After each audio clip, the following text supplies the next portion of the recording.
اعوذ باللہ من الشیطان الرجیم بسم اللہ الرحمن الرحیم۔ محترم ناظرین، السلام علیکم ورحمۃ اللہ وبرکاتہ۔ ہم امید کرتے ہیں کہ آپ بخیر و عافیت ہوں گے۔ اللہ تبارک و تعالی آپ کو اپنے حفظ و امان میں رکھے، شاد و آباد رکھے۔ محترم ناظرین، آج ہم آپ کی خدمت میں مشکلات سے حل کا ایک بہترین وظیفہ لے کر حاضر خدمت ہیں، جس سے ہم اپنی تمام مشکلات حل کر سکتے ہیں۔ اللہ تبارک و تعالیٰ نے انسان کو اشرف المخلوقات پیدا فرمایا۔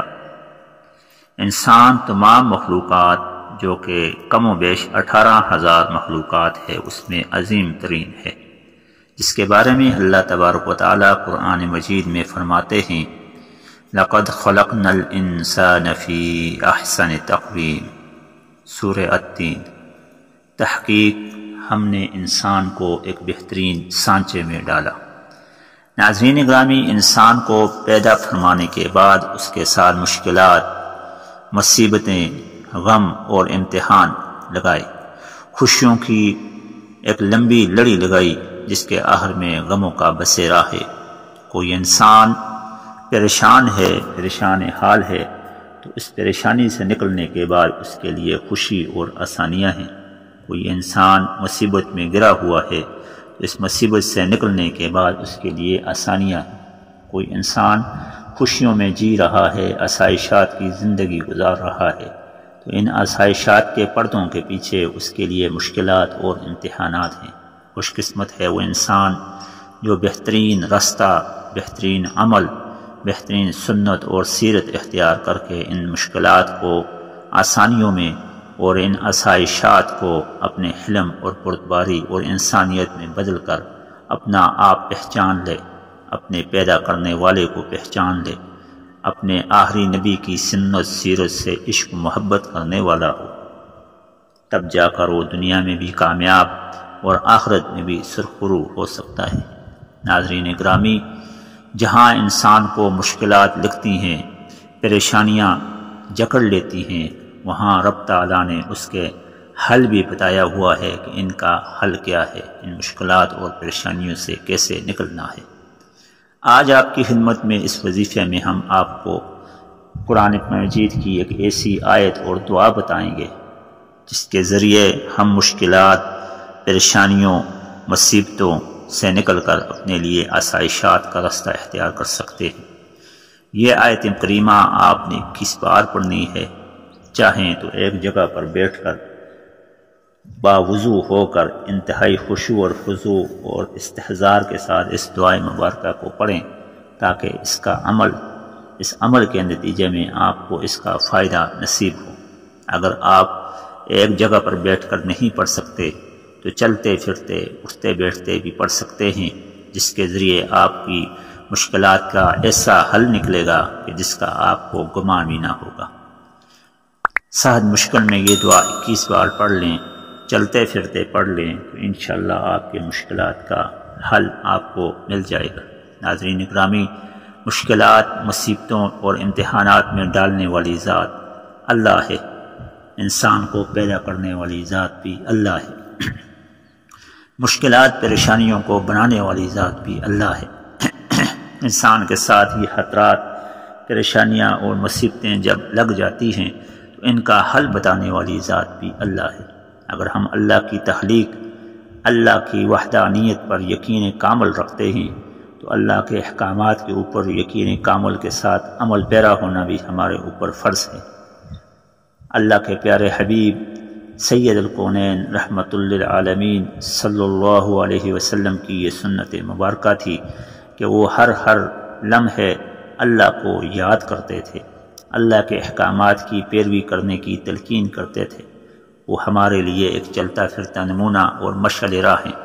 اگر ہم نے واقعی کامیاب ہونا ہے، اللہ تبارک و تعالیٰ سے اپنے آپ کو منوانا ہے، اللہ تبارک و تعالیٰ کے حضور رجسٹر میں اپنی حاضری لگوانی ہے، اس کے پیارے حبیب صلی اللہ علیہ وسلم کی سنتوں کو، ان کی سیرت کو اپنانا ہوگا، ان کے قول، فعل اور عمل کو جو کہ احادیث کی صورت میں ہمارے پاس موجود ہیں ان کو لینا ہوگا، تب جا کر ہم کامیاب ہو سکتے ہیں۔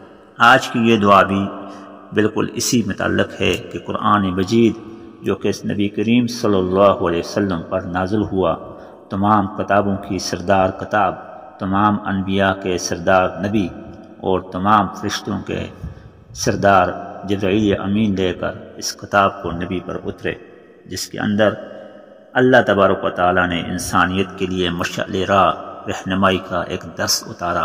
اس درس کے اندر یہ آیت کریمہ موجود ہے۔ اس آیت کریمہ کو آپ پڑھیں، اس سے فیض یابی حاصل کریں، اپنی مشکلات کو سائڈ پہ کریں، خوشیوں کا واویلا کریں، رب کریم کی ذات کی وحدانیت کی شکرانہ ادا کریں اور بدلے میں اس کی رحمتوں کو پائیں۔ جہاں پھنسیں، جہاں مشکلات آپ کو گھیر لیں، وہاں یہ دعائیں آپ کے لیے آسانی پیدا کر سکتی ہیں، یہ عمل آپ کے لیے آسانی پیدا کر سکتا ہے۔ آپ نے چلتے پھرتے اٹھتے بیٹھتے اس دعا کو اپنا معمول بنا لینا ہے۔ آج اسی وقت جب کہ آپ یہ وظیفہ سن رہے ہیں، اسی دن سے یہ عمل آپ نے کرنا ہے، تاکہ آپ کا کوئی بھی مشکل، کوئی بھی پریشانی آپ کو گھیر نہ لے۔ ناظرین گرامی، اگر آپ کے کاروبار میں برکت نہیں ہے تو برکت اس دعا سے لائیں۔ اگر آپ کو کوئی مسئلہ ہے، کوئی حاجت ہے تو اس حاجت کو اس دعا سے پورا کریں۔ اگر آپ کو کوئی بیماری ہے تو اس بیماری کو اس دعائے مبارکہ سے دور کریں۔ اگر آپ کی کوئی خواہش ہے، کسی جگہ پر آپ محبت کی شادی کرنا چاہتے ہیں تو اس دعا کو اپنا عمل بنائیں۔ انشاءاللہ اس دعا کی مدد سے آپ اللہ کی حمد و ثنا بیان کریں گے، اللہ کے ہاں اپنا درد رکھیں گے، اپنی حاجت رکھیں گے تو اللہ تبارک و تعالیٰ آپ کے غموں کو دور، آپ کے فقر و تنگ دستی کو ختم اور آپ کی حاجت کو پورا کرے گا۔ یہ دعائے مبارکہ جو کہ ابھی آپ کو اسکرین پر نظر آ رہی ہے، یہ دعائے مبارکہ ہے۔ بسم اللہ الرحمن الرحیم۔ حسبی اللہ، حسبی اللہ، حسبی اللہ لا الہ الا ہو علیہ توکلت وہو رب العرش الکریم۔ حسبی اللہ، حسبی اللہ لا الہ الا ہو علیہ توکلت وہو رب العرش العظیم۔ حسبی اللہ، حسبی اللہ لا الہ الا ہو علیہ توکلت وہو رب العرش الکریم۔ ناظرین گرامی، آیت مبارکہ کے آخری لفظ آپ عظیم کریم پڑھیں تاکہ اللہ کی عظمت کا بیان ہو۔ اس دعا مبارکہ کے اندر اللہ تبارک و تعالیٰ کی عظمت، شان کریمی بیان ہوئی ہے، اور ساتھ ساتھ اللہ سے دعا بھی مانگی گئی ہے کہ اے اللہ، حسبی اللہ لا الہ الا ہو، اس میں وحدانیت ہے، علیہ توکلت کہ میں اپنا ہر عمل آپ پر توکل کر کے سر انجام دے رہا ہوں، وہو رب العرش الکریم، تو ہی عرش کریم کا مالک ہے، تو ہی زمین و آسمان کا مالک ہے۔ اس دعائی مبارکہ کو پڑھیں، دن رات پڑھیں، چلتے پھرتے پڑھیں تاکہ آپ کو اس سے فیض یابی نصیب ہو۔ اللہ تبارک و تعالی ہم سب کا حامی و ناصر ہو۔ درود شریف کو اپنی اعمال میں شامل رکھیں، استغفار کو شامل رکھیں تاکہ آپ دن دگنی رات چگنی ترقی کرتے رہیں۔ اللہ تبارک و تعالی ہم سب کا حامی و ناصر ہو۔ اللہ تبارک و تعالی ہم سب کی پریشانیوں کو ختم کرے۔ اللہ تبارک و تعالی ہمارے دن رات کے، ظاہر باطن کے، آمنے سامنے کے، اوپر نیچے کے گناہوں کو معاف فرمائے۔ اللہ تبارک و تعالی ہر وقت ہمارے ساتھ شامل مدد ہو، اور اللہ کے پیارے حبیب صلی اللہ علیہ وسلم کی شفاعت ہمیں نصیب ہو۔ صدق اللہ العظیم۔